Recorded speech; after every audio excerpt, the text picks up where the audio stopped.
In today's video, I'm going to show you how to connect the Square Connector app in a simple and beginner-friendly way. If you're using Square for payments and QuickBooks for accounting, this integration helps you automatically sync your sales, fees, and transactions so you don't have to enter everything manually. Let's get started. First, open your browser and log into your QuickBooks account. Once you're inside the dashboard, look at the top right corner and click on Integrations. This is where you can connect third-party apps to QuickBooks. Now, use the search bar and type Square Connector. From the results, select the Square Connector app to open its details page.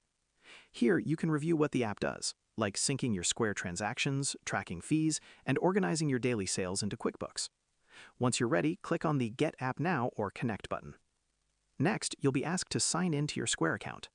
Enter your login details and allow the necessary permissions so the app can access your data. After that, you'll go through a quick setup process. This usually includes choosing how your sales should be recorded, mapping your accounts, and setting your sync preferences. Take a moment to configure these settings properly, as they help keep your financial data clean and accurate. Once everything is set, confirm the connection. That's it. Your Square account is now connected through the Square Connector app, and your transactions will start syncing automatically with QuickBooks. And that's how you connect the Square Connector app. Share this video and subscribe for more helpful tutorials.